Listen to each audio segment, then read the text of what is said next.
ሰላምና ጤና በያላችሁበት ይድረሳችሁ ውድና የተከበራችሁ ቤተሰቦቻችን እንደምን አላችሁልን? ከአዲስ ስፖርት የዩቲዩብ ቻናላችን የዕለተ አርብ የማለዳ ስፖርት የመረጃ ሰዓታችንን ወደ እናንተ ልናደርስ እነሆ በሰዓታችን ተገናኘን። ስለምታደምጡን ስለምትከታተሉን እጅግ ከልብ አድርገን እናመሰግናለን። ፉአድ ባህሩ የዛሬውን ፕሮግራም እየመራው ከእናንተ ጋር ቆይታን የማደርግ ይሆናል። በዛሬ ፕሮግራማችን እንደተለመደው ትልልቅ ስፖርታዊ ጉዳዮችን እናነሳለን። ትናንትና የዩሮፓ ሊግ እና የኮንፈረንስ ሊግ የፍጻሜ ተፋላሚ ቡድኖችም ተለይተው የታወቁባቸው እጅግ አጓጊ ጨዋታዎች ነበሩ። እነሱን ጉዳዮች በስፋት የምንመለከት ነው የሚሆነው።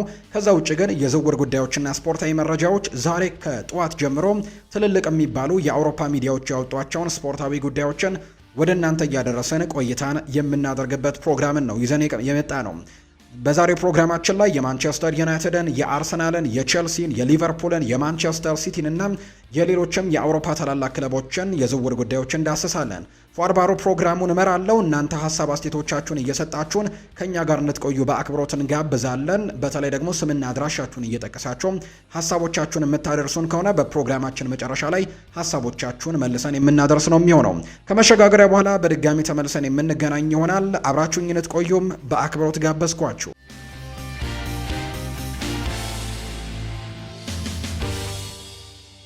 ተመልሰን መጣን። በቀጥታ ወደ ዛሬ ፕሮግራማችን ነው የምናመራው። ትላንትና ምሽት የተደረጉ ጨዋታዎችን በማስቀደምን ጀምር። ትላንትና በዩሮፓ ሊግና በኮንፈረንስ ሊግ ወደ ፍጻሜ ለማለፍ ትልቅ ፉክክሮች የተደረጉባቸው ሁለት ጨዋታዎች ናቸው የተደረጉት። ትላንትና በዩሮፓ ሊግ በተለይ ሁለቱ የእንግሊዝ ክለቦች አስተን ቪላና ኖቲንግሃም ፎረስት ያደረጉት ጨዋታ እጅግ በርካቶች በጉጉት ሲጠብቁት የነበረ ጨዋታ ነው። በተለይ በመጀመሪያው ዙር ጨዋታ ኖቲንግሃም ፎረስት በሜዳው ሲቲ ግራውንድ ጨዋታውን 1-0 አሸንፎ ስለነበር የአሰልጣኝ ኡናይ ኤምሪ ቡድን በሜዳው ምን አይነት ውጤቶችን አስመዝግቦ ወደ ቀጣዩ ዙር ያልፋል ወይስ ደግሞ ኖቲንግሃም ፎረስት ወደ ፍጻሜው የሚቀላቀል ቡድን ይሆናል የሚሉ ጥያቄዎች በትልቁ ሲነገሩ ነበር። በተለይ ኖቲንግሃም ፎረስት በቅርብ ጊዜ ያመጣቸው ውጤቶች እጅግ አስገራሚ ናቸው። አሰልጣኝ ቪቶር ፔሬራን ከቀጠረ በኋላ በፕሪሚየር ሊጉም ቢሆን እንዲሁ በዩሮፓ ሊጉም በጣም ጥሩ የሚባሉ ጊዜያቶችን አሳልፈዋል። በዩሮፓ ሊጉም እስከ ግማሽ ፍጻሜ ድረስ መድረስ የቻለ ቡድን እንደሆነ ተመልክተናል። አስተን ቪላ በአንጻሩ ግን የማሸነፍ ቅድመ ግምትን ያገኘ ቡድን ነበር። ትላንትና የአሰልጣኝ ኡናይ ኤምሪ ቡድን ጨዋታውን በድል አድራጊነት አጠናቆ ወደ ፍጻሜ ማለፉን አረጋግጧል። ዘንድሮ በተለይ በአውሮፓ ቻምፒየንስ ሊግ፣ በዩሮፓ ሊግና በኮንፈረንስ ሊግ የእንግሊዝ ክለቦች ለፍጻሜ መድረስ የቻሉበት የውድድር ዓመት ሆኗል። በዩሮፓ ሊግ ለፍጻሜ የደረሰው ደግሞ አስተን ቪላ ነው። ትላንትና አስተን ቪላ በዩሮፓ ሊግ ጨዋታ ኖቲንግሃም ፎረስትን 4-0 በሆነ ውጤት በማሸነፍ ነው ወደ ቀጣዩ ዙር ማለፉን ያረጋገጠው። በመጀመሪያው ዙር ጨዋታ 1-0 ተሸንፎ ነበር። በአጠቃላይ አስተን ቪላ በድምር ውጤት 4-1 በሆነ ውጤት በማሸነፍ ነው ወደ ቀጣዩ ዙር ማለፉን ያረጋገጠው። የአስተን ቪላን የድል ግቦች ጆ መጊን 2 ጎሎችን ማስቆጠር ችሏል። ኦሌ ዋትኪንስ እና ኤሚ ቡዌንዲያ ቀሪ ግቦችን ያስቆጠሩ ተጫዋቾች እንደሆኑ ነው የተመለከትነው። በአጠቃላይ ወደ ፍጻሜ ማለፋቸውን ያረጋገጡበት ውጤት ሆኖ ተመዝግቧል ለአስተን ቪላዎች። ከዛ ውጪ ሌላኛው ደግሞ በዩሮፓ ሊግ ወደ ፍጻሜ ለማለፍ በተደረገ ጨዋታ ፍራይበርግና እንዲሁ ብራጋ ጨዋታቸውን አድርገው ነበረ። ትላንትና ፍራይበርጎች የጀርመኑ ክለብ ፍራይበርግ በሜዳውና በደጋፊው ፊት የፖርቱጋሉ ክለብ ብራጋን አስተናግዶ 3-1 በሆነ ውጤት ማሸነፍ ችሏል። በመጀመሪያው ዙሩ ጨዋታ ብራጋ 2-1 በሆነ ውጤት ማሸነፍ ችሎ ነበርና ትላንትና ፍራይበርግ 3-1 ማሸነፉን ተከትሎ በአጠቃላይ በድምር ውጤት 4-3 በሆነ ውጤት ለፍጻሜ ማለፉን አረጋግጧል። በዚህ መሰረትም የዘንድሮ የዩሮፓ ሊግ የፍጻሜ ተፋላሚ ቡድኖች ፍራይበርግና አስተን ቪላ እንደሆኑ የሚያሳዩ መረጃዎችና ወይም ደግሞ የትላንትና ውጤቶች ያንን ነገር አረጋግጠዋል። በዩሮፓ ሊጉ አስተን ቪላ ከፍራይበርግ ጋር ነው የሚጫወቱት። በአውሮፓ ኮንፈረንስ ሊግም ትላንትና ወደ ፍጻሜ ለማለፍ 2 ጨዋታዎች ነበር ቀጥለው የተደረጉት። ትላንትና ክሪስታል ፓላስ ከሻክታር ዶኔስክ እና የፈረንሳዩ ክለብ ስትራስቡርግ ከስፔኑ ክለብ ራዮ ቫይካኖ ጋር ያደረጓቸው ጨዋታዎች ነበሩ ሲጠበቁ የነበሩ። ትላንትና ክሪስታል ፓላስ በተለይ በመጀመሪያው ዙር ጨዋታ ከሜዳው ውጪ ሻክታር ዶኔስክን የዩክሬኑን ክለብን 3-1 በሆነ ውጤት ማሸነፍ ችሎ ነበር። ትላንትናም እንዲሁ 2-1 በሆነ ውጤት በማሸነፍ ወደ ፍጻሜ ማለፉን ያረጋገጠበትን ውጤት ነው ማምጣት የቻለው። ለእንግሊዙ ክለብ ክሪስታል ፓላስ ትላንትና 2-1 በሆነ ውጤት ጨዋታውንም ሲያሸንፍ ለክሪስታል ፓላስ ግቦቹን ያስቆጠሩት ሄንሪክ የተባለ ተጫዋች የሻክታር ዶኔስክ ተጫዋች ነው። እንዲህ በራሱ ጎል ላይ ኳስና መረብን አገናኝቶ ክሪስታል ፓላሶችን ቀዳሚ ያደረገው። ከዛ ግን ሻክታሮች አቻ አድርገውት ነበር። ነገር ግን 52ኛው ደቂቃ ላይ ኢስማኤል አሳር ሌላ ጎል አስቆጥሮ ክሪስታል ፓላስ ትላንትና ጨዋታውን 2-1 በሆነ ውጤት እንዳሸንፍና ወደ ቀጣዩ ዙር 5-2 በሆነ ድምር ውጤትም እንዲያልፍ ያደረገበት ውጤት ጭምር ነው የተመዘገበው። ሌላኛው የፍጻሜ ተፋላሚ የሆነው ቡድን ደግሞ እንዲሁ የፈረንሳዩ ክለብ ስትራስቡርግን ከስፔኑ ክለብ ራዮ ቫይካኖ ጋር ያገናኘው ጨዋታ ነበር። ይህ ጨዋታ ከሜዳ ውጪ ጨዋታውን ያደረገው የስፔኑ ክለብ ራዮ ቫይካኖ 1-0 በሆነ ውጤት ማሸነፍ ችሏል። በመጀመሪያው ዙር ጨዋታም እንዲሁ በሜዳው 1-0 አሸንፎ ነበርና በአጠቃላይ በድምር ውጤት 2-0 በማሸነፍ የፍጻሜ ተፋላሚ ሆኗል። ስለዚህ በኮንፈረንስ ሊግ አምና ቼልሲ ያሸነፈውን ውድድር ዘንድሮ ራዮ ቫይካኖ እና እንዲሁ ደግሞ የእንግሊዙ ክለብ ክሪስታል ፓላስ በፍጻሜው ጨዋታቸውን እንደሚያደርጉ የወጣላቸው መርሃ ግብር የሚያሳይ ሆኗል። ሌላኛው የምናነሳው ጨዋታ ደግሞ በሳዑዲ ፕሮ ሊግ የተደረገ ተጠባቂ ጨዋታ ነበር። ትላንትና ምሽት የተደረገ አንድ መርሃ ግብር ነበር። በርካቶችም በጉጉት የሚጠብቁት ጨዋታ ነበር። ትላንትና አልናስር ከአልሸባብ ጋር ያደረገው ጨዋታ በርካቶች በጉጉት ሲጠብቁት የነበረ ጨዋታ ነው። ይህን ጨዋታ አልናስሮች ማሸነፍ ችለዋል። አሁን ላይ የሳዑዲ ፕሮ ሊግ የዋንጫ ፉክክር በጣም ጠንክሮ እየቀጠለ እንደሚገኝ ይታወቃል። በተለይ አልናስር ከአልቃዲሺያ ጋር ያደረገውን የዚህ ሳምንት ጨዋታን መሸነፉን ተከትሎና ከዛ ውጭ ደግሞ አልሂላል ማሸነፉን ተከትሎ የደረጃ ሰንጠረዡ ላይ መቀራረቦች ተፈጥረው ነበር። ነገር ግን ትላንትና አልናስር ማሸነፉን ተከትሎ አሁንም ወደ ዋንጫው ቅርብ የሆነው ቡድን እንደሆነ በደንብ አሳይቷል። ነገር ግን ሁሉንም የሚወስነው ጨዋታ ከፊታችን ይደረጋል። አልናስር ከአልሂላል ጋር የሚያደርጉት እርስ በርስ የሚያደርጉት ጨዋታ በርካቶች በጉጉት የሚጠብቁት ጨዋታ የዋንጫውን መዳረሻ በትክክል የሚወስን ጨዋታ ይሆናል ተብሎ ይታሰባል። አልናስር ከዛ ጨዋታ ነጥብ ማግኘት የሚችል ከሆነ ወይም ጨዋታውን ካልተሸነፈ ቢያንስ አቻ ካጠናቀቀና ቀጣዩን መርሃ ግብር ማሸነፍ የሚችል ከሆነ ዋንጫውን ማሸነፍ ይችላል። አሁን አልናስር የቀራቸው የጨዋታ መርሃ ግብር 2 ብቻ ነው። አንደኛው ከአልሂላል ጋር የሚደረግ ጨዋታ ነው።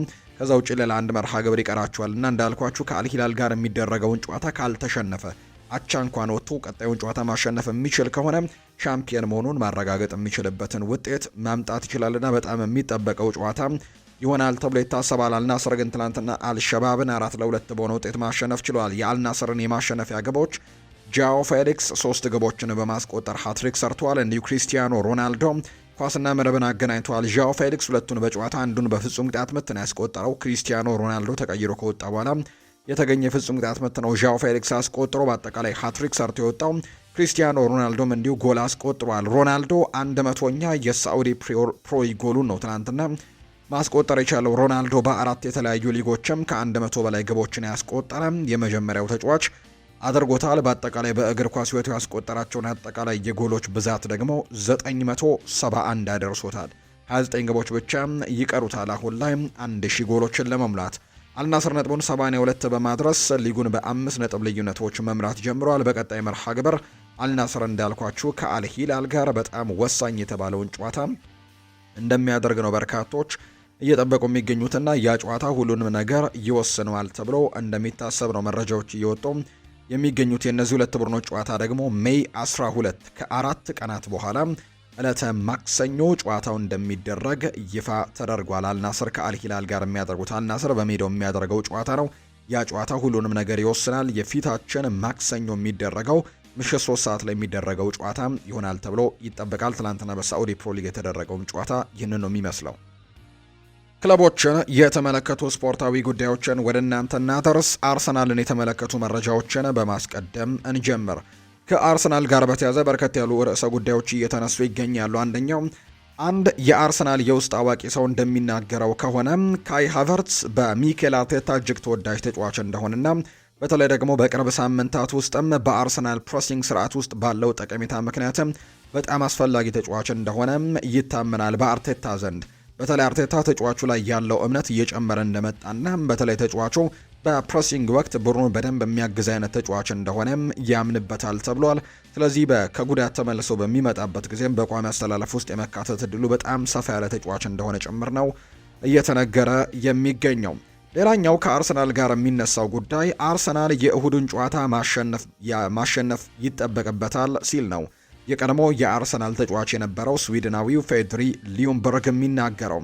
ይህንን ጨዋታ ማሸነፍ የሚችል ከሆነ የእሁዱን ጨዋታ አርሰናል ማሸነፍ የሚችል ከሆነ ከ22 ዓመታት ጥበቃ በኋላ የሊጉን ዋንጫ ማሳካታችንን 99 በመቶ እናረጋግጣለን ብሏል ፌድሪ ሊዩምበርግ ሲናገር። የአርሰናል የወሳኙ ጨዋታ ከዌስትሃም ዩናይትድ ጋር የሚደረገው ጨዋታ ነው ብሏል። ይህ ደግሞ የፊታችን እሁድ የሚደረግ ጨዋታ ነው። ያንን ጨዋታ ማሸነፍ የሚችሉ ከሆነ ዋንጫው የነሱ ነው ሲል የተናገረው።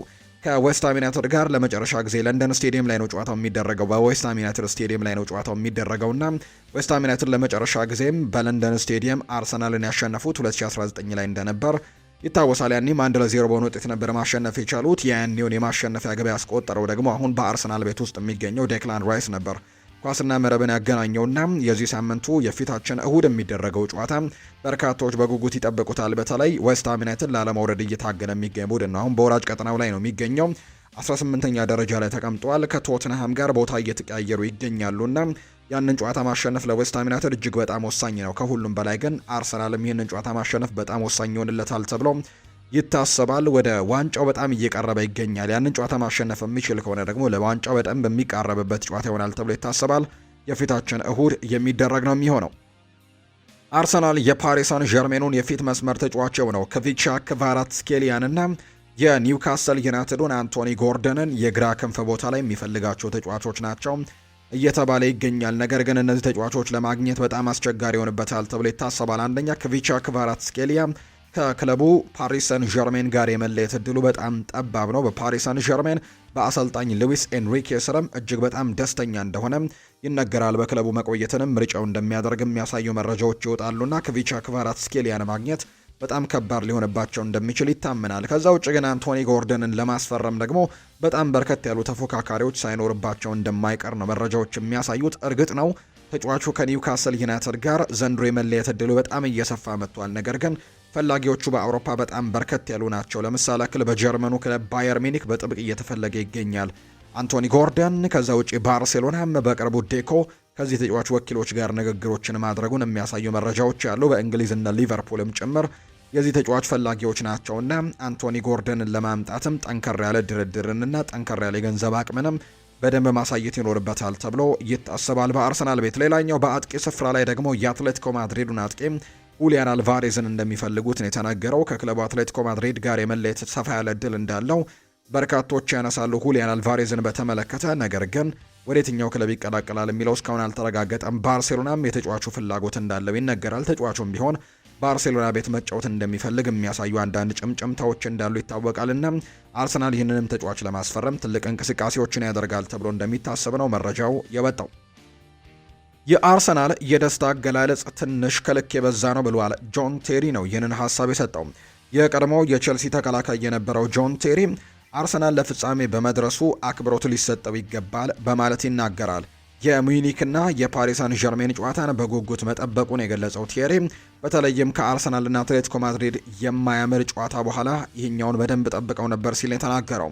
አርሰናል ለፍጻሜው በመድረሱ አክብሮት ይገባዋል ያለው ጆን ቴሪ፣ ነገር ግን እውነት ለመናገር ደስታ አገላለጻቸው ግን ትንሽ ከልክ ያለፈ ይመስለኛል ሲልም ነው የተናገረው። ቡድኑና ደጋፊው ለፍጻሜ በመድረሱ እንደሚደሰት ይታወቃል፣ የተለመደ ነው። ይህ ግን ትንሽ ተጋነነ መሰለኝ ሲል ነው የቀድሞ ቼልሲ የተከላካይ ስፍራ ተጫዋች የነበረው ጆን ቴሪም ሀሳቡን የሰጠው። በሳምንቱ አጋማሽ የተደረጉ የአውሮፓ ቻምፒየንስ ሊግ ጨዋታዎችን ተከትሎ ከቀረቡ እጩዎች መካከል የሳምንቱ ምርጥ ተጫዋች ይፋ ተደርጓል። በዚህ መሰረትም የአርሰናሉ ዴክላን ራይስ የሳምንቱ ምርጥ ተጫዋች ተብሎ ተመርጧል። በአውሮፓ ቻምፒየንስ ሊግ በዚህ ሳምንት በተደረጉ ጨዋታዎች የሳምንቱ ምርጥ ተጫዋች ለመባል ሁለት እጩዎች ነበር የቀረቡት። የአርሰናሉ ዴክላን ራይስ እና የፓሪስ ሳን ዠርሜን ዊሊያም ፓቾ ነበሩ በእጩነት የቀረቡት። በዚህም ዴክላን ራይስ አርሰናል አትሌቲኮ ማድሪድን አሸንፎ ለፍጻሜው ሲበቃ ለቡድኑ ጥሩ አስተዋጽኦችን በማበረከት ተመርጧል። ዊሊያም ፓቾ ደግሞ ሁለተኛ ደረጃን ይዞ ያጠናቀቀ ተጫዋች መሆኑ ነው የተመለከት ነው።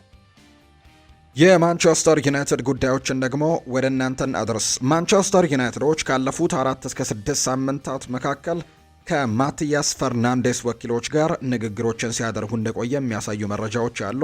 ተጫዋቹ ዩናይትድን ለመቀላቀልም ክፍት እንደሆነ ጭምር ይነገራል። በተለይ ዌስትሃም ዩናይትድ ከፕሪሚየር ሊጉ የሚወርድ ከሆነና ወደ ሻምፒዮንሺፕ የሚወርድ ከሆነ ተጫዋቹ ሌሎች ክለቦችን እንደሚቀላቀል ይታወቃል። እርግጥ ነው በጣም በርካታ ያሉ ፈላጊዎች ያሉት። በእንግሊዝ እንኳን ሊቨርፑል የሚል ተጫዋች ቀንደኛ ፈላጊ እንደሆነ ቢታወቅም ተጫዋቹ ግን ማንቸስተር ዩናይትድን ሊቀላቀል የሚችልበት እድሉ በጣም ሰፋ ያለ ነው ተብሏል። በተለይ እነ ኤሊዮት አንደርሰን እና ከሌሎቹ ተጫዋቾችም የቀረበ ለማንቸስተር ዩናይትድ በጣም ቅርብ ዝውውር ይመስላል የማቲያስ ፈርናንዴስ ዝውውርና ይህንን ዝውውር ለማድረግ ማንቸስተር ዩናይትዶች ባለፉት 4 እስከ 6 ሳምንታት በሚሆኑት ጊዜያቶች ውስጥ ከዚህ ተጫዋች ወኪሎች ጋርም ንግግሮችን አድርጓል። ዌስትሃም የማይወርድ ከሆነ ዝውውሩ የማይታሰብ ሊሆን ይችላል። ዩናይትድ ከመጠን በላይ ክፍያንም ካልከፈሉ በስተቀር ተጫዋቹን አያገኙትም ዌስትሃም ዩናይትድ በፕሪሚየር ሊጉ የሚቆይ ከሆነ። ምክንያቱም ዌስትሃሞች ተጫዋቹን ላለመልቀቅ ይወስናሉ በፕሪሚየር ሊግ የሚቆይ ከሆነ ብለዋል ቤን ጃኮብስ። ነገር ግን ወደ ታችኛው ሊግ የሚወርድ ከሆነ ግን ለማንቸስተር ዩናይትድ ሁሉ ነገር አልጋ ባልጋ ሊሆንለት እንደሚችል ግን ቤን ጃኮብስ መረጃውን ይፋ አድርጓል። ሌላኛው ከማንቸስተር ዩናይትድ የአሰልጣኝነት ቦታ ጋር በተያያዘም ስለ ዩሊያን ናግልስመንም አንድ ሀሳብን ሰጥቷል ቤን ጃኮብስ ሲናገር እስካሁን ባለው ምንም አይነት መደበኛ ጥያቄን አላቀረቡለትም ሲልም ጭምር ነው ቤን ጃኮብስ ስለ ዩሊያን ናግልስመን የተናገረው። የውስጥ ሰዎች የእሱን ፍላጎት እንደ ደሞዙ ያሉ ነገሮችን ለማወቅና በክለብ ደረጃም ለመስራት ዝግጁ መሆኑን ለማረጋገጥ አግኝተውት ነበር። ለመጨረሻም ጥያቄ ምላሹ አዎ የሚል ነበር። ነገር ግን አንዳንድ ዘገባዎች ከሚሉት በተቃራኒ ነገሩ ከዚያ በላይ ግን አልገፉበትም። ማንቸስተር ዩናይትዶች ለማወቅ ብቻ ነው ጥያቄዎችን ያቀረቡት። ማንቸስተር ዩናይትድ እንደ ናግልስመን ያለ ወጣት አሰልጣኝን ይፈልጉ እንደሆነ እያመዛዘኑ ነው የሚገኙት። እሱ ልክ እንደ ሩበን አሞሪም ለየት ያለ እና ደግሞ ከተጫዋቾችም ምርጡን ብቃት የሚያወጣ መሆን ይኖርበታል ተብሎ እንደሚታሰብ ነው። እንደ ሩበን አሞሪም አይነት ወጣትም ከመሆኑ ጋር በተያያዘ እንደዛው የውጤት መጥፋቶች እንዳይከሰቱበትም ጭምር ስጋት እንዳላቸው ነው የሚነገረው። ነገር ግን እንደ ፕሮጀክት መሪ ግን የተረጋገጠ የስራ ታሪክ የለውም። በተለይም ቀደም ሲል ከነበሩት ስራዎቹም የለቀቀበት መንገድ ደግሞ እሱን በተመለከቱ ሌሎች ክለቦች ጥያቄ እንዲያደርጉ ያደርጋቸዋል ተብሎ እንደሚታሰብ ነው መረጃዎች እየወጡ የሚገኙት። ሮይኪን ሀሳቡን አንስቷል። ኦቨርላፕ በተባለ ፕሮግራማቸው ላይ ሮይኪንና እንዲሁ ፖል ስኮልስ ሰሞኑን የተለያዩ ርዕሰ ጉዳዮችን አንስቷል። ትላንትናም ስለ ፖል ስኮልስ አስተያየቶች ገልጸንላቸዋል። በተለይ አሰልጣኝ ማይክል ካሪክን በቋሚነት የማስቀጠል እድሉ ጥሩ እንዳልሆነ ሲናገር እንደነበር ሰምተናል። ዋንጫን ማሸነፍ የሚችል አሰልጣኝ አሁን ቡድኑ መመልከት ያለበት ሰዓት እንደሆነ በተደጋጋሚ ሲገልጽም ነግረናችሁ ነበርና ሮይኪንም በዛ ፕሮግራም ላይ የተለያዩ ሀሳቦችን አንስቷል። ሮይኪን ሲናገር እኔ አሁን ላይ ካሪክን በሚቀጥሉት 2 ወይም 3 ዓመታት ውስጥ ማንቸስተር ዩናይትድን ወደ ቀደመ ክብሩ ይመልሷል ብዬ የምጠብቀው አሰልጣኝ አይደለም ሲል ነው ሮይኪንም ጨምሮ የሚናገረው። እኔ እንደዛ አይታየኝም፣ ነገር ግን ስህተት መሆኔን ቢያረጋግጥልኝ ግን ደስ ይለኛል ሲል ነው ሮይኪን የተናገረው። ሊቨርፑል የርገን ክሎፕን ሲቀጥሩ ለምን አመኑበት? ቀደም ሲልስ ምን አድርጎ ነበር ብላችሁ ከጠየቃቸው በጀርመን የሊግ ዋንጫን ከዶርትሙንድ ጋር የጀርመን ቡንደስሊጋን ማሸነፍ ችሎ ነበር። የማይክል ካሪክ የአሰልጣኝነት ልምድ ግን በሚድልስቦሮ ብቻ ነው ሲልም ይናገራል። ሮይኪን ሀሳቡን ሲሰጥ አሁን ላይ ለምሳሌ እናንተ ጋርዲዮላ ወይም አርቴታን ብትሆኑና በእረፍት ጊዜያችሁ ጀልባችሁ ላይ ተቀምጣችሁ ካሪክ የዩናይትድ ቋሚ አሰልጣኝ ሆኖ መሾሙን ብትሰሙ ይፈሩታል ብላችሁ ታስባላችሁ ወይ ሲልም ነው ሮይኪን ጨምሮ እየተናገረ የሚገኘው። አሰልጣኝ ማይክል ካሪክ የፊታችን ቅዳሜ ማለትም ነገ ማንቸስተር ዩናይትድ ከሰንደርላንድ ጋር ጨዋታ እንዳለ ይታወቃልና ከዛ ጨዋታ አስቀድመው የተለያዩ ጋዜጣዊ መግለጫዎችን አንስተዋል። ማይክል ካሪክ ሲናገር ስለ ወደፊት ቆይታው ተጠይቆ ነበር። ግልጽ በጣም አስፈላጊ ነገር ነው ግልጸኝነት ሲል ይናገራል። የውድድር ዘመኑን በጥሩ ሁኔታ እየሄደ ነው። ራሳችንንም ጥሩ ደረጃ ላይ አድርገን እየተመለከትነው ነው። ስለዚህም ስለሚኖረኝ ሚናና ወደፊት ነገሮች ላይ ምን እንደሚመስሉ የምንነጋገርበት ተፈጥሯዊው ጊዜም አሁን ይመስለኛል ሲል ይናገራል። ይህ ጉዳይ ሁልጊዜም ቢሆን በውድድር ዘመኑ መጨረሻ ላይ የሚታይ እንደሆነ ሲናገርም የቆየ ጉዳይ ነው። አሁን ላይ ግን እውነቱን ለመናገር እስካሁን ድረስ የተቀየረ ነገር የለም ሲልም ይናገራል።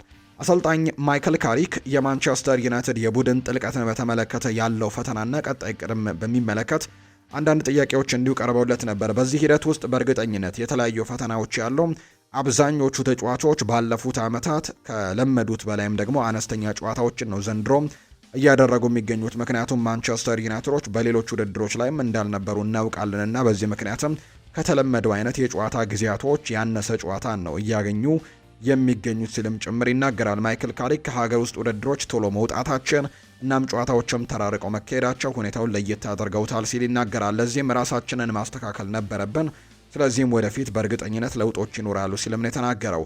የስብስቡን የማሳደግና የማጎልበትም አካል ነው ሲል ይናገራል። ልምድ ያላቸውና ወጣት ተጫዋቾችን በማቀናጀት ስብስባችንን ማጠናከር ቀጣዩ ተፈጥሯዊ እርምጃችን ይሆናል። እንደ ክለብም ደግሞ ይህንን ፈተና ፊት ለፊት እንጋፈጠዋለን ሲልም ጭምር ነው አሰልጣኝ ማይክል ካሪክ ሀሳቡን እየሰጠ እንደሚገኝ እየተመለከትን የምንገኘው። ከዛ ውጪ ሌላኛው ማይክል ካሪክ ብዙም የመሰለፍ እድልን ያላገኙ ተጫዋቾችን በተመለከተና በመጨረሻዎቹ ጨዋታዎች ላይ ደግሞ ሊኖራቸው ስለሚችል እድልም ጥያቄ ቀርቦለት ነበር። በስብስብ ውስጥ ያለው ሁሉም ተጫዋቾች ድንቅ ነበሩ ማለት አለብኝ። አንዳንዶቹ ከሌሎች የበለጠ ብዙ ተጫውተዋል። ይህም በፕሮፌሽናል እይታ አስቸጋሪ ሊሆን እንደሚችል እረዳለሁ። ነገር ግን ተጫዋቾች እርስ በርሳቸው የሚያሳዩት አንድነትና ድጋፍም የሚገርም ነው። በቡድን ውስጥ የምንፈልጋቸው ይሄ ነው። ብዙ ልምምድም እያደረጉ እንደፈለጉት ብዙ ጨዋታዎችንም አለማግኘት አንደኛው ከባዱ ፈተና ነው ብለዋል። ሆኖም ግን ሚዛንን ጠብቀን የተገኘውን አጋጣሚ ሁሉ ለመጠቀም ጥረናል። ወደዚህ የመጨረሻ ጨዋታዎችም ስንመጣ ይህንን ሁኔታ ከግምት ውስጥ እናስገባለን። ጥሩ ውጤት እያመጣን በጥሩ ሁኔታ ላይ መጫወት እንፈልጋለን። በተመሳሳይ ግን ለሌሎች እድል የመስጠቱ ነገርም እናስብበታለን ያለው ማይክል ካሪክ እንደ አውሮፓውያኑ አቆጣጠር በ2012 ማንቸስተር ዩናይትድ በሊጉ የመጨረሻ ቀን ዋንጫውን በሰንደርላንዱ ጨዋታ በጎል ልዩነት ለከተማ ተቀናቃኙ ማንቸስተር ሲቲ አሳልፎ ስለሰጠበት አጋጣሚም ጭምር ይናገራል። የ2012 የሰንደርላንድ ጨዋታ እናም የአጉዌሮ ድራማ በደንብ አስታውሰዋለሁ። በጭራሽ የምረሳው አይደለም። ጨዋታው እንደተጠናቀቀ መጥፎ ስሜት ተሰምቶን ነበር። በወቅቱ ሲቲ ያደረገው በነበረው ጨዋታ ምን እየተካሄደ እንደሆነ በትክክል አላውቅም ነበር። ጨዋታው አልቆ ከሜዳም ከወጣን በኋላ የተፈጠረው ነገርና የተረጋገጠው እውነታን ለመቀበል ተገደደን። ያለፈ ታሪክ ቢሆንም አሁንም ድረስ ግን አእምሮዬ ውስጥ ይቀመጣል ወይም አይጠፋም ሲልም ነው የተናገረው ማይክል ካሪክ። የክለቡ የአሰልጣኝነት ቦታን በቋሚነት ብትረከብ ቡድኑን የምትይዝበት ወይም የአመራር መንገድ ምን ይሆናል ወይም ይቀየራሉ የሚል ጥያቄም እንዲሁ ቀርቦለት ነበር። ካሪክ ሲናገር ገና ከመጀመሪያው ጀምሮ እንደተናገርኩት እዚህ ደግሞ ያሳለፍኩት የትኛውም ቀን ለአጭር ጊዜ ተብለው በተወሰኑ ውሳኔዎች መሰረት አልመራሁም። እኔም ሆንኩኝ የአሰልጣኝ ቡድኔ ውሳኔዎችን ስናሳልፍም የቆየ ነው ለቡድኑ ዘለቄታዊ ላለው ስኬትም ታስቦ ነው። ስለዚህም ቋሚ በሆነም እንኳን በስራዬ ላይ ምንም አይነት የአካሄድ ለውጥ ይኖራል ብዬ አላስብም ሲል ነው የተናገረው። ማይክል ካሪክ ስለ ተጋጣሚው ሰንደርላንድም ሲናገር ሰንደርላንዶች የሚጫወቱለት ትልቅ ዓላማ አላቸው፣ አስደናቂ የውድድር ዘመንንም እያሳለፉ ይገኛሉ ብለዋል። በደረጃ ሰንጠረዡ የላይኛው አጋማሽ ላይ መገኘታቸውና የአውሮፓ ውድድሮችን ለመቀላቀል የሚያስችል ደረጃ ላይ መድረሳቸው ለነሱ ትልቅ ክብር የሚሰጥ ነገር ነው ሲልም ጭምር ነው የተናገረው። በመጨረሻም ካሪክ ሲናገር በቡድናችን ውስጥ ጥሩ እድገት አለ ብሏል። ዋናው ቁም ነገር ሁልጊዜም ራስን ማሻሻልና ማሳደግ ነው ሲልም እንዲህ ይደመጣል። ባለፈው ሳምንት እንደተናገርኩት የቻምፒየንስ ሊግ ተሳትፎን ማረጋገጣችን አንድ ትልቁ እርምጃ ነው ብሏል። ነገር ግን ይሄ ፍጻሜያችን አይደለም፣ በጭራሽ መጨረሻችንም ሊሆን አይችልም። ማደጋችንን መቀጠል አለብን። የውድድር ዓመቱ ወይም የውድድር ዘመኑ ጠንካራ ሁኔታ ላይ ደግሞ መጨረስ አለብን ሲልም ይናገራል። ጨዋታዎች ሊያልቁ ሲሉ አንዳንድ ስሜቶች ትንሽ ሊቀየሩ እንደሚችሉ ብረዳም ለጨዋታው ያለን ዝግጅት ግን አሁንም መቀየር የለበትም ብለዋል። የትኛውም የሚሰለፍ ተጫዋች ሙሉ አቅሙን አውጥቶ እንዲጫወትና ጨዋታን ለማሸነፍም እንዲፋለምም እንፈልጋለን ሲልም ጭምር ነው የተናገረው። ሲቲ በኦልትራፎርድ አልጫወትም ማለቱ አበሳጭቶኛል ሲልም ማይክል ካሪክ ይናገራል። ቻምፒየንስ ሊግ ተሳትፎም የመጨረሻ ግባችን አይደለም ነው ያለው። የማንቸስተር ዩናይትዱ አሰልጣኝ ማይክል ካሪክ ቡድናቸው ለመሻሻል ጥረት ማድረጉን እንደሚቀጥል ነው ይፋ ያደረገው። የቻምፒየንስ ሊግ ተሳትፎ ግን ሂደት እንጂ የመጨረሻው ግብ አይደለም ሲልም ነው ካሪክ የሚናገረው። መሻሻላችንን መቀጠልና በአመቱ መጨረሻ ላይም ጥሩ ነገሮችን ይዞ መጨረሻን እናልማለን ሲል ይናገራል። ሲቲ በኦልትራፎርድ አልጫወትም ስለማለቱ ጥያቄ ቀርቦለት ነበር። በጣም ተበሳጭቻለሁ ሲል ነው ካሪክ የተናገረው። በተለይ ወጣት ቡድኑ ለፍጻሜው ሲደርስ በዋናው ስቴዲየም መጫወት አለበት። ውሳኔው ያበሳጫል፣ ቢሆንም ግን ሄጄ እነሱን ለማየትና ለማበረታታት ጓጉቻለሁ ብለዋል ካሪክ። በሁለቱ ቡድኖች መካከል እንግዲህ በወጣቶቹ ለፍጻሜ ደርሰው ነበር እና ጨዋታው እንዲደረግ ሲቲ በሜዳው በኢቲያድ ስቴዲየም ነበር የሚደረገው። ነገር ግን ያ ስቴዲየም ላይ እድሳቶች ስለሚደረጉ በዚህ ምክንያትም ጨዋታው ወደ አነስተኛ ደጋፊዎችን በሚይዝ ስቴዲየም እንዲደረግ ተደርጓልና ዩናይትድ ወደ አነስተኛ ደጋፊዎች በሚደረግበት ሜዳ ላይ ጨዋታው ከሚደረግ ኦልትራፎርድ ላይ በርከት ያሉ ደጋፊዎች እንዲገኙ ሀሳቡን አቅርቦ ነበር። ነገር ግን ሲቲ ፍቃደኛ እንዳልሆነ የሚያሳዩ መረጃዎች ከዚህ በፊት ይፋ ተደርገዋልና በዚህ ምክንያት ነው ማይክል ካሪክ የሲቲ ውሳኔ አበሳጭቶኛል ሲልም ጭምር ሀሳቡን እየሰጠም የሚገኘው። የሊቨርፑል ጉዳዮችን ደግሞ እንንገራችሁ። ኢብራሂማ ኮናቴ በሊቨርፑል ቤት የሚያቆየውን አዲስ የረጅም ጊዜ ውል ለመፈረም እጅጉን መቃረቡን የሚያሳዩ መረጃዎች ወጥተዋል። ተጫዋቹ አሁን በሊቨርፑል የመቆየት እድሉ በጣም ሰፋ ያለ እንደሆነ መረጃዎች ይፋ ተደርገዋልና ሊቨርፑልና ኢብራሂማ ኮናቴ በተለይ በክረምቱ ኮንትራታቸው እንደሚጠናቀቅ በስፋት ሲነገር እንደነበር እናስታውሳለን። ነገር ግን አሁን ላይ የረጅም ጊዜ ኮንትራትም ሊፈርም እንደሆነ ይፋ ተደርጓል። አሊሰን ቤከር እስከ ኮንትራቱ የመጨረሻ ዓመት ማለትም እስከ 2027 በክለቡ የሚቆይ ከሆነ ምክትል ካፕቴን የመሆን እድል እንዳለው እየተነገረ ነው። በተለይ ሰሞኑን በሚወጡ መረጃዎች መሰረት ጄምስ ፒርሰም ይፋ እንዳደረገው ከሆነ አሊሰን ቤከርን ለማስፈረም ዩቬንቱስ በጣም ላቅ ያሉ ንግግሮችን እያደረገ እንደሚገኝና ተጫዋቹን እንዳሳመኑት አሁን ላይ ትልቁ ውሳኔ በሊቨርፑልና በክለቡ መካከል የሚደረገው ድርድር እንደሆነ ይፋ ተደርጓልና ምናልባት አሊሰን ቤከር ይሄ የውድድር ዓመቱ የመጨረሻው ላይ ሊሆን የሚችልበት እድል እንዳለ እየተገለጸ ይገኛል። በሚቀጥለው የውድድር ዓመት ወደ ጣሊያን ሲሄድ ክለብ ሊያመራ የሚችልበት እድሉ አለው። ከተጫዋቹ ጋርም በግል አማካኝነት መስማማታቸውን የሚያሳዩ መረጃዎችም እየወጡ ይገኛሉ። ሊቨርፑልና አሁን ዩቬንቱስ ብቻ መስማማት እንደሚቀራቸው የሚያሳዩ መረጃዎች ያሉና ነገር ግን የሚቆይ ከሆነ ግን በሚቀጥለው የውድድር ዓመት የክለቡ ምክትል ካፕቴን ይሆናል ተብሎ ይታሰባል። በተለይ አንድሪው ሮበርትሰን፣ ሞሐመድ ሰላም ከመልቀቃቸው ጋር በተያያዘ ምክትል አምበል የመሆን እድሉ በጣም ሰፋ ያለ ነው እየተባለ ይገኛል። ሊቨርፑል አርጀንቲናዊውን የቦርንመስ ተከላካይ የሆነው ማርኮስ ሴንሲን ወደ አንፊልድ የማምጣት ፍላጎት እናም አላማ የላቸውም የሚል መረጃ ወጥቷል። በተለይ አሁን ላይ ኢብራሂማ ኮናቴ ኮንትራቱን ሊያራዝም ከጫፍ መድረሱን ተከትሎ ሊቨርፑሎች ማርኮስ ሴንሲን ወደ አንፊልድ የማምጣት ፍላጎት የነበራቸው ፍላጎት እየቀዘቀዘ እንደመጣ እየተነገረም ይገኛሉ። የተከላካይ ክፍሉ በቂ እንደሆነ ያምናሉ የሊቨርፑል ሰዎች። ስለዚህም ኢብራሂማ ኮናቴ ኮንትራቱን የሚያራዝም ከሆነ አርጀንቲናዊው ማርኮስ ሴንሲን ለማምጣት እንቅስቃሴዎችን ማድረግ እንደማይጠበቅባቸው እንደሚያምኑ ነው የተነገረው። ሙሐመድ ሰላህም ይናገራል። ሞ ሳላህ ደ ኢጂፕሽያን ኪንግ እያሉ ሲዘምሩልኝ እና ለመጀመሪያ ጊዜ ይህንን ነገር ስሰማው ምን እያሉ እንደሆነ በጭራሽ አልገባኝም ነበር። በመጀመሪያም የውድድር ዘመኔ የሊቨርፑል ደጋፊዎች ለእኔ መዘመራቸው የተለመደ አልነበረም። ስለዚህ ጨዋታው እስኪጠናቀቅ ድረስ ምን እየተካሄደ እንዳለም አልተረዳሁ ነበር።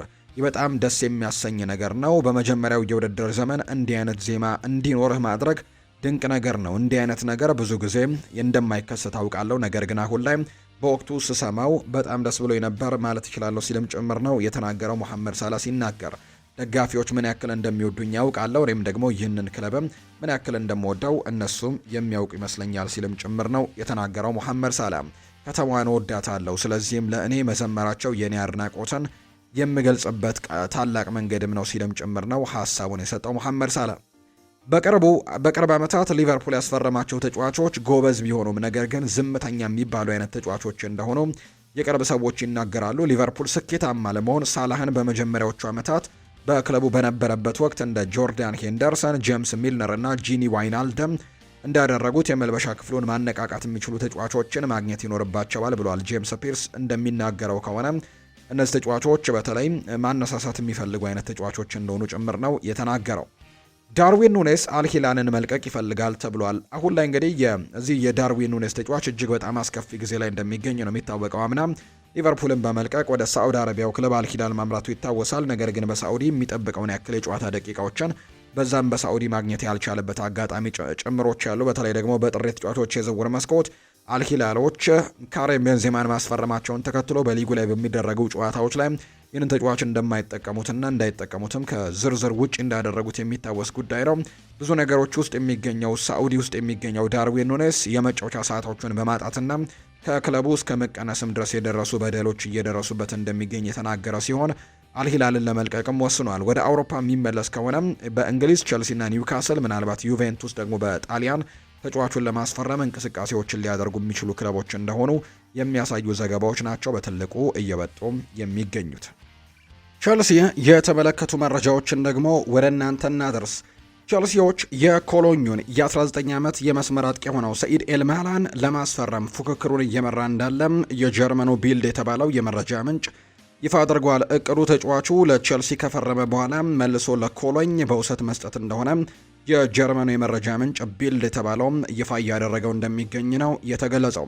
ሌላኛው ለቼልሲ በጣም ቅርብ የሆነ የመረጃ ምንጭ እንደሚናገረው ከሆነ ቴሌግራፍ ላይ የሚሰራው ማትላው ነው ይህንን መረጃ የሚያጋራው። ሞርጋን ሮጀርስ ለቼልሲ አስፈላጊ ፊርማ እንደማይሆን አስባለሁ ሲል ይናገራል ማትላው።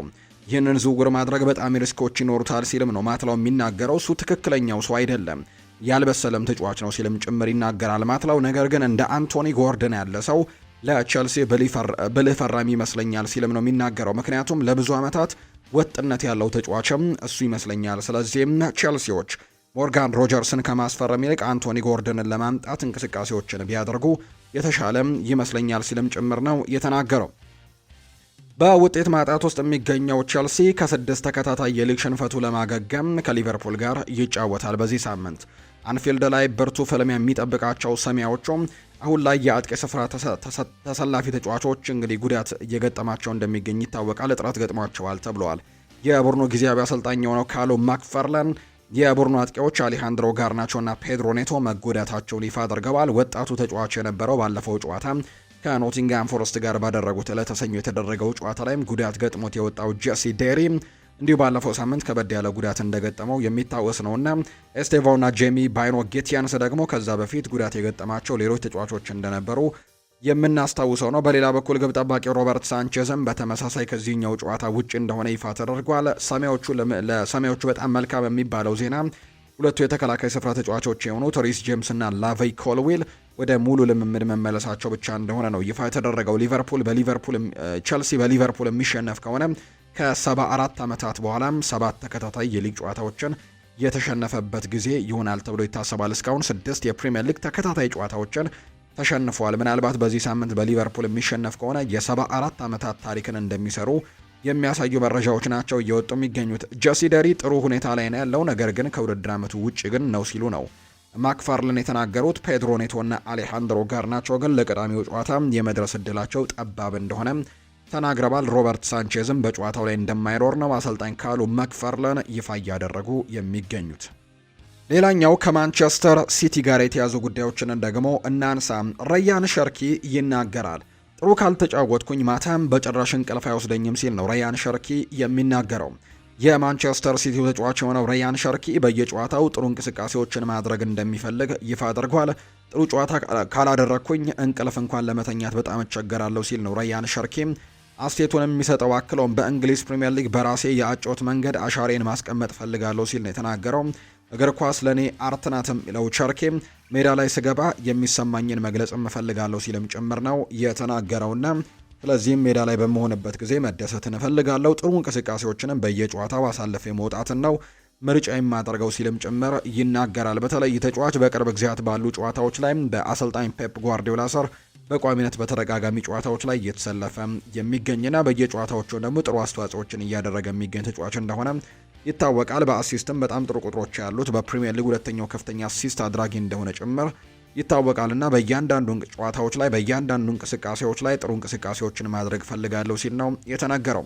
ሌላኛው ለማንቸስተር ሲቲ መልካም የሚባለው ዜና ወሳኝ የሚባሉት የተከላካይ ስፍራ ተጫዋቾቻቸው ከጉዳት አገግመው ልምምድ መጀመራቸው ነው። በዚህ መሰረትም ረጅም ጊዜ ጉዳት ላይ የነበረው ሄስኮ ግቫርዲዮል ወደ ልምምድ መመለሱ የሚያሳዩ መረጃዎች ያሉ። ከዛ ውጭ ደግሞ ሩበን ዲያሽ ወደ ልምምድ መመለሱን የሚያሳዩ ዘገባዎችን እየተመለከትን እንገኛለን። የሪያል ማድሪድ ጉዳዮችን እናንሳ።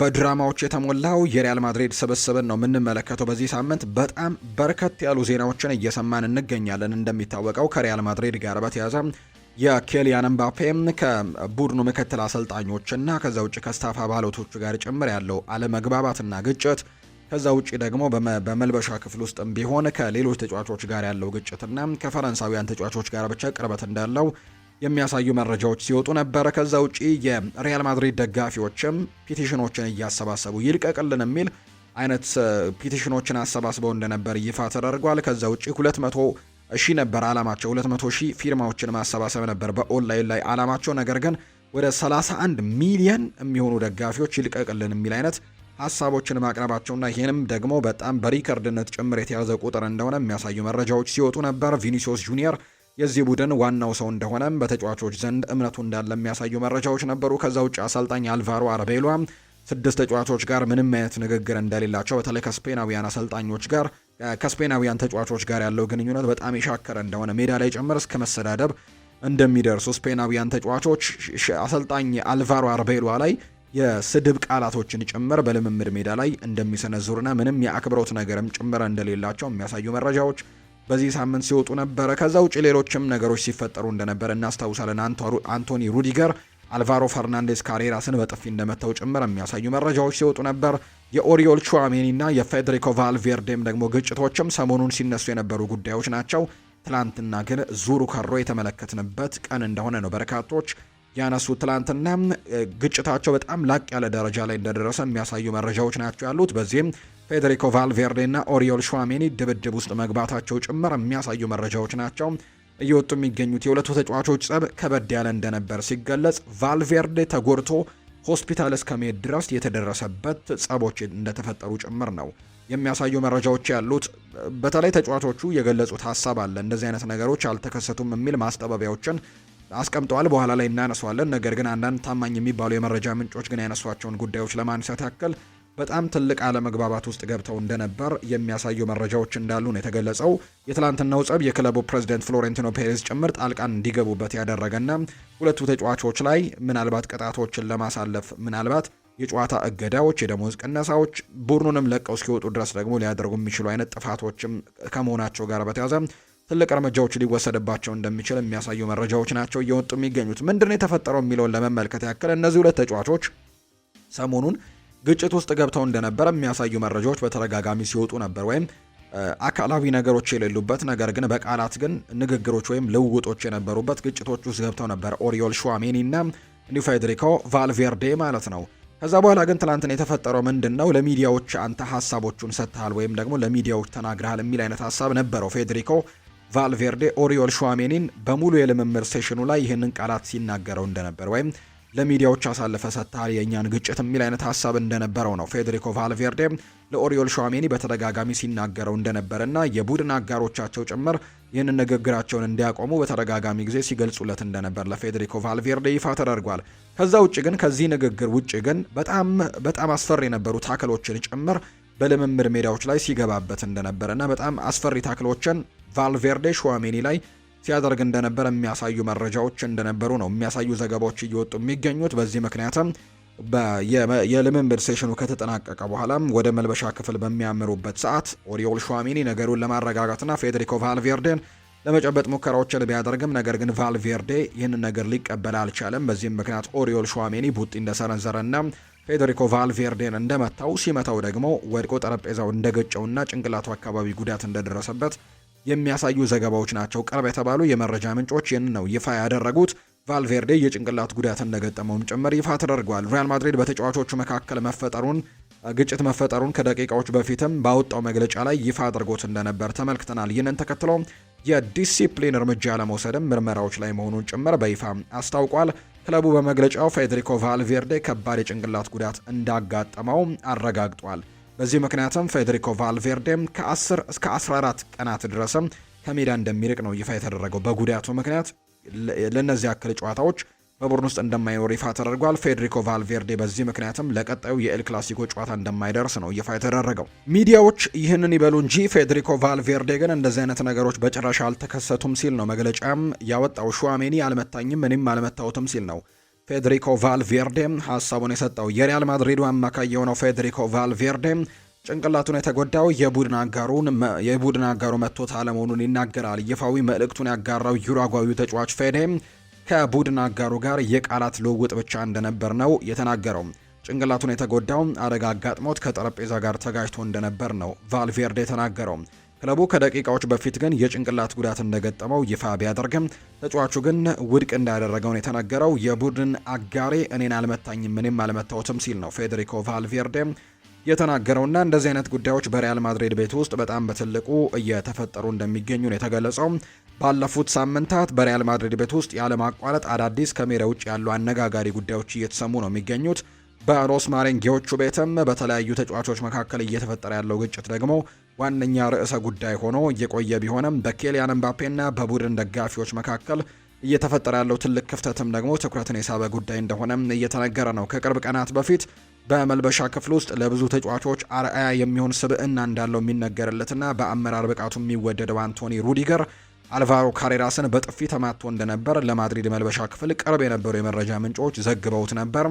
በቡድን ውስጥ ያለ ወጣት ተጫዋቾችም ቡድን አሁን ያለበት ሁኔታ በቸልተኝነት እየተመለከቱት ነው የሚልም እምነት ያለው ሲሆን መልበሻ ክፍል ውስጥም ገብቶ ከነበረው ሰጣ ገባ በኋላ ነገሩን ለመፍታትም የቡድን አጋሮቹንና የስታፍ አባላቱን ጭምር የምሳ ግብዣ አድርጎላቸው እንደነበር ዘ አትሌቲክ ነግሮን ነበር። ትናንትና ደግሞ በልምምድ ስፍራ ላይ በኦሪዮል ሹዋሜኒና በፌዴሪኮ ቫልቬርዴ መካከልም ምክንያቱ ባልታወቀ ሁኔታ ጸብነት ተፈጠረ። ማርካ ደግሞ ቀድሞ አስነብቦ የነበረ ሲሆን ከዛ በኋላ በርካታ የመረጃ ሚዲያዎችም ይህንን ሁኔታ አረጋግጠውታል። ከዚህ ጸብ በኋላ ግን በተጫዋቾቹ መካከል እርቅ መስፈኑ ቢሰማም አሁንም እንደ ማርካ መረጃ ከሆነ በማድሪድ ታሪክ ታይቶ የማይታወቅ ትልቅ የመልበሻ ክፍል ጎራ እንደተፈጠረ የሚያሳዩ መረጃዎች አሉ፣ ወይም ክፍፍሎች እንደተፈጠሩ የሚያሳዩ ነገሮች አሉ። ተጫዋቾች ከሀገራቸው ልጆች ጋር ብቻ ነው ንግግር የሚያደርጉት የሚል ነገርም እንዳለና በመካከላቸው ሰፊ ልዩነትም እየተፈጠረ እንዳለ ነው በርካታ የሎስ ብላንኮቹ ተጫዋቾች አሉ። እሱ ብቻ ሳይሆን ግን ከአሰልጣኝ አልቫሮ አርቤሎዋ ጋር ንግግር የሌላቸው ደግሞ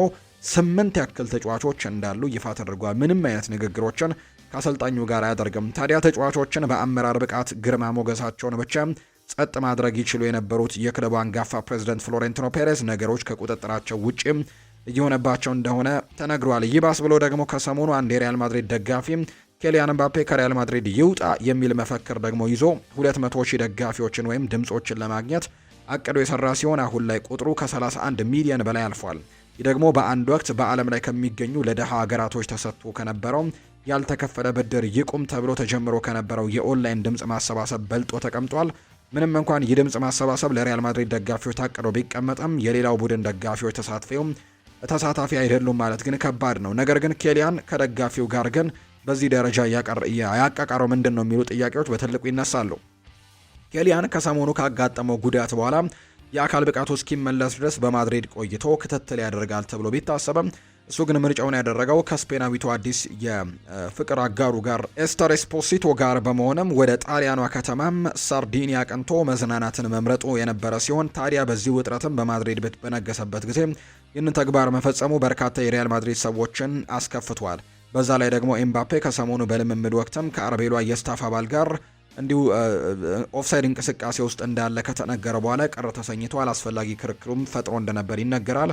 ይህ ደግሞ ቀድሞውኑ በሜዳ ላይ እኔ ብቻ ልታይ የሚል የግለኝነት ባህሪ አለበት ብለው የሚያስቡ የነጩ መንደር አቀንቃኞችን በተጫዋቹ ላይ ቅሬታዎችን እንዲፈጥሩ ያደረገ ጉዳይ ነበር። ይሁን እንጂ ምንም እንኳን በማድሪድ ሰዎችና በደጋፊዎች እንዲሁ በፈረንሳዊው ኢንተርናሽናል መካከል ከባድ ውጥረት ቢኖርም ማድሪድ ግን ኬሊያንን የመሸጥ ምንም አይነት እቅድ እንደሌለው ይፋ ተደርጓል። ፍሎሬንቲኖ ፔሬዝ ለዚህ ትልቅ መፍትሄ አድርጎ የሚቆጥረው ከዚህ ቀደም በዚሁ በሪያል ማድሪድ አሰልጣኝ ሆኖ የሰራውን ፖርቱጋላዊውን አንጋፋ አሰልጣኝ ዦዜ ሞሪኖን ዳግም ወደ ቤርናቢው የመመለስ ስራንም እያቀረበ እንደሆነ እየተነገረ ነው። ሰውየው ግን በማድሪድ ቤት የሚመጡ ከሆነ ዲሲፕሊናዊ ውሳኔዎችን የማስተላለፍ ሙሉ መብት ማለትም በተጫዋቾች ቋሚ አስተላለፍን የመምረጥ ጉዳይን እንዲሁም ተጠባባቂ ወንበር ላይ ለማስቀመጥ ስልጣን ብቻቸውን መወሰን እንደሚፈልጉ ለሪያል ማድሪድ ቅርብ ለሆነው ጋዜጠኛ ራሞን አልቫሬዝ ጽፏል። በዕለተ እሁድ ከምን ጊዜም ተቀናቃኛቸው ባርሴሎና ጋር የፊታችን እሁድ በሚያደርጉት የኤል ክላሲኮ ጨዋታ ላይ በዚህ መንፈስ ጨዋታ ማድረጋቸው ለቡድኑ እንደ መጥፎ አጋጣሚ እየተቆጠረ ሲሆን ይባስ ብሎ ደግሞ ሽንፈት ወይም ደግሞ አቻ መውጣት የ2025/26 የውድድር ዓመት የላሊጋ ሻምፒዮኑ ባርሴሎና እንደሚሆን በፊት ለፊታቸው መረጋገጡ ሌላ ውጥረትን ያመጣባቸዋል ተብሎ እንደሚታሰብ ነው መረጃዎች እየወጡ የሚገኙት። ኬሊያን ምባፔ ግን የሕክምና ምርመራውን አልፏል። ትላንትና ከቡድኑ ጋርም የአጭር ጊዜ ልምምድ ያከናወነ ሲሆን በመቀጠልም በጂም እና ከፊዚዮቴራፒስቱ ጋርም ደግሞ የግል ልምምዱንም እንዳደረገ ጭምር ይፋ ተደርጓል። ምናልባት በኤል ክላሲኮ ጨዋታ ላይ የተወሰኑ እድሎች ይኖሩታል ተብሎ ይታሰባል። የፌርላንድ ሜንዲ ጉዳት ደግሞ በጣም አስከፊ ወይም ከበድ ያለ መሆኑ ተረጋግጧል። ተጫዋቹ የጅማት መበጠስ ጉዳትና የአጥንት መለየት ጉዳት እንደገጠመው ይፋ ተደርጓል። በዚህ ምክንያትም ቢያንስ ለአንድ ዓመት ያክልም ከሜዳ ሊርቅ የሚችልበት እድሉ እንዳለው የሚያሳዩ መረጃዎች ናቸው ይፋ የተደረጉት። የሴሪኤ የወሩ ምርጥ ተጫዋች ይፋ ተደርጓል። የጣሊያን ሴሪኤም የወርሃ ሚያዝያ የወሩ ምርጥ ተጫዋች ይፋ ተደርጓል። በዚህ መሰረትም የኢንተር ሚላኑ የፊት መስመር ተሰላፊ የሆነው ማርከስ ቱራም የወሩ ምርጥ ተጫዋች በመባል መመረጡ ነው ይፋ የተደረገው። ማርከስ ቱራም በወሩ ባደረጋቸው 4 የሴሪኤ ጨዋታዎች ላይ 5 ጎሎችን ማስቆጠር የቻለ ተጫዋች ነው። 2 ለግብ የሆኑ ኳሶችንም ማመቻቸቱ አቀብሏል። ክለቡ ኢንተር ሚላንም ሻምፒዮን መሆኑን በዚህ ወር ነው ማረጋገጥ የቻለው። በተለይ ሻምፒዮን መሆናቸውን ባረጋገጡባቸው ጨዋታዎችና ከዛ በፊት በነበሩ ጨዋታዎች ላይ ማርከስ ቱራም ተደጋጋሚ ጎሎችን ለዚህ ቡድን ሲያስቆጥር ተመልክተነዋልና ይህ ተጫዋች የዚህ ወር ማለትም የጣሊያን ሴሪኤ የወርሃ ሚያዝያ የወሩ ምርጥ ተጫዋች ሽልማትንም ማሸነፍ የቻለበትን አጋጣሚ ጭምር ነው የተመለከት ነው። ሚድልስቦሮ ሰላይ መያዙን ይፋ አድርጓል። በእንግሊዝ ሻምፒዮንሺፕ ጥሎ ማለፍ ጨዋታ ቅዳሜ ሚድልስቦሮ ከሳውዛምፕተን ጋር ይጫወታሉ። አሁን ላይ ሚድልስቦሮ በልምምድ ቦታው ላይ ሰላይ እንደሆነ የተጠረጠረ ግለሰብ መያዛቸውን የተናገረው የሳውዛምፕተን ተንታኝ እንደሆነ የተገለጸው ግለሰቡ አትክልት ውስጥ ተደብቆ መያዙን የተናገረው ግለሰቡ ከጥሎ ማለፍ ጨዋታ በፊት ቡድኑን እየሰለለ ነበር በሚልም መጠርጠሩ ነው እየተገለጸ የሚገኘው። የዓለም ዋንጫ ትኬት ተወዷል፣ ያንን ከፍያ አልገባም ብለዋል ዶናልድ ትራምፕ ናቸው ይህንን ሀሳብ የሰጡት። የአሜሪካው ፕሬዝዳንት የዓለም ዋንጫ መክፈቻ ጨዋታ ትኬት እንደተወደደባቸው ነው የገለጹት። የአሜሪካና የፓራጓይ የዓለም ዋንጫ መክፈቻ ጨዋታ ትኬትም $1,120 መሆኑን ነው አላውቅም ነበር ያሉት ፕሬዝዳንቱ ይህንን ተናግረዋል። በጨዋታው መገኘት ፈልግ ነበር ያሉት ዶናልድ ትራምፕ ነገር ግን እውነቱን ስናገር ያን ያክል ገንዘብ ከፍዬ ግን አልገኝም ሲሉ ነው ሀሳባቸውን እየሰጡ እንደሚገኝ መረጃዎቹ ይፋ የተደረጉት። የተወደዳችሁና የተከበራችሁ ቤተሰቦቻችን ለዛሬ ያዝንላችሁ አዳዲስ ስፖርታዊ ጉዳዮቻችን እነዚህ ነው የሚመስሉት። ስላደመጣችሁን፣ ስለተከታተላችሁን፣ ቆይታችሁን ከኛ ጋርም ስላደረጋችሁ እጅግ ከልብ አድርገን እናመሰግናለን። ፉአድ ባህሩ የዛሬውን ፕሮግራም እየመራው ከእናንተ ጋር ቆይታን አድርግ ያለው የተለያዩ ርዕሰ ጉዳዮችን ያካተትንበት የዛሬ ፕሮግራማችንም ይህንን ይመስል ነበር። ቆይታችሁን ከኛ ጋር ስላደረጋችሁ እጅግ ከልብ አድርገን እናመሰግናለን። በቀጣይ ሌሎች ስፖርታዊ ጉዳዮችን፣ ሌሎች አዳዲስ መረጃዎችን አካተን የምንገናኝበት ፕሮግራሞችን ይዘን የምንቀርብ ነው የሚሆነው። ለዛሬ ግን ስላደመጣችሁን ከልብ አድርጌ ያመሰግናለሁ። የዝውውር ጉዳዮችን፣ አዳዲስ ስፖርታዊ ጉዳዮችን፣ ትላንት የተደረጉ የጨዋታ ውጤቶችንና ሌሎች ስፖርታዊ መረጃዎችን አካተትንበት የዕለተ አርብ የማለዳ ፕሮግራማችን ያደመጣችሁትን ይመስላል። ሀሳብ አስተያየት ካላችሁ ስምና አድራሻችሁን እየጠቀሳችሁ ኮሜንት ቦክስ ላይ ልታጋሩን ትችላላችሁ። ቪዲዮአችንን ላይክ፣ ቻናላችንን ሰብስክራይብ እያደረጋችሁ ከኛ ጋር ለነበራችሁ ደግሞ ላቅ ያለ ምስጋናችንን ለእናንተ ማቅረብ እንወዳለን። በቀጣይ ፕሮግራሞቻችን በድጋሚ ተመልሰን የምንገናኝ ነው የሚሆነው። ለዛሬ እዚህ ጋር አበቃሁኝ። መልካም ጊዜ፣ መልካም ቀን እንዲሆንላችሁም በአክብሮት ተመኘሁኝ።